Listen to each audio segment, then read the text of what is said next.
مطلب وہ جو ہمارے والدین تھے وہ ٹمڈ نہیں تھے بلکہ وہ بڑے سخت تھے، لیکن پھر جو ہم والدین بنے تو ہم نے کہا کہ نہیں، ہمیں بڑا برا لگتا تھا والدین کی سختی، مار پٹائی بری لگتی تھی، تو ہم نے یہ سوچا، ہماری نسل نے یہ سوچا کہ نہیں، ہم پیار سے کام نکالیں گے، اور اس کے لیے جو سکلز چاہیے وہ ہم نے نہیں حاصل کی۔ ہم نے ارادہ نیک کر لیا، ہم نے ارادہ اچھا کر لیا کہ اپنے بچوں کو پیار سے تربیت دیں گے، لیکن ہم نے وہ سکلز نہیں سیکھی جو کہ پیار سے تربیت دینے کے لیے ضروری ہے۔ اب اس ہال میں ہم زیادہ تر ان سکلز کے بارے میں بات کرتے ہیں کہ جب آپ جذبات اور مقاصد کی الگ الگ منصوبہ بندی کریں گے، مجھے بتا دیجئے کہ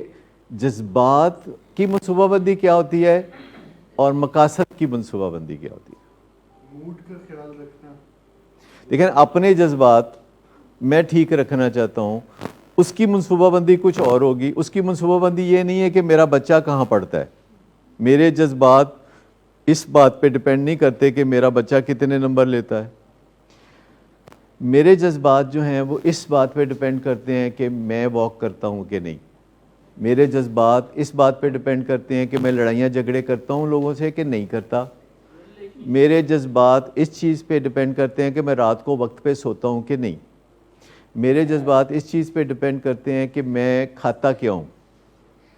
میں کیا نباتات کھاتا ہوں کہ حیوانات کے اوپر دانت تیز کرتا ہوں۔ لیکن وہ جذبات افیکٹ ہوتے ہیں، جو کو ڈیپینڈنسی کا ایلیمنٹ آتا ہے۔ یہی تو میں بتا رہا ہوں کہ ادھر سے شفٹ کرنا ہے کہ میرے جذبات تعمیر کیسے ہوتے ہیں، میرے جذبات بنتے کیسے ہیں۔ میرے جذبات کا تعلق میری اپنی لائف سے، میری اپنی نیوٹریشن سے، میری اپنی نیند سے، میری اپنی ایکسرسائز سے، میرے اپنے نظریات سے ہے۔ مجھے فخر اس بات پہ ہونا چاہیے کہ میں کیسا بندہ ہوں، بس مجھے اس بات سے بڑی غرض ہونی چاہیے کہ میں شیشے میں دیکھوں تو میں کہہ سکوں کہ تم اچھے آدمی ہو۔ یہ ہے جذبات کی ایک منصوبہ بندی، اور اپنے مقاصد کی منصوبہ بندی کہ میرا بچہ پڑھ لکھ جائے، یہ میرا مقصد ہے۔ میرا بچہ پڑھ لکھ جائے، اس میں جذبات کوئی نہیں ہے۔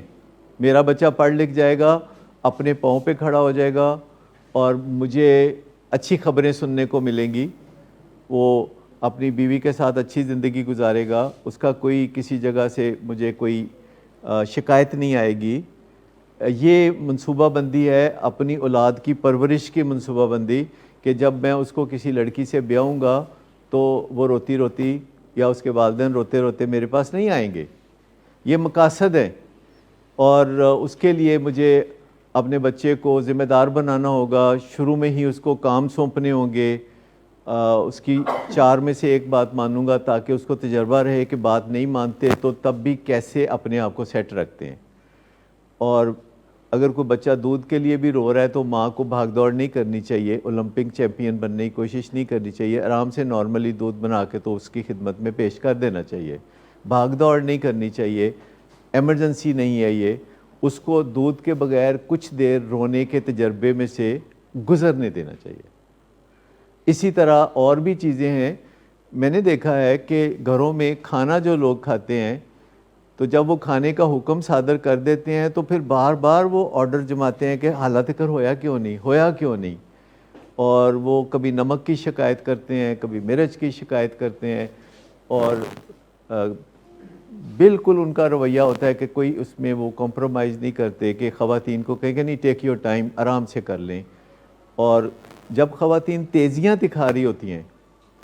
کھانا بنانے میں تو کیا غلطی نہیں ہوگی، نمک کم یا زیادہ ہو جائے گا، کھانا گرم یا ٹھنڈا ہوگا، روٹی شاید گول نہ ہو، تو اس چیز پہ بڑے بڑے مسائل ہوں گے۔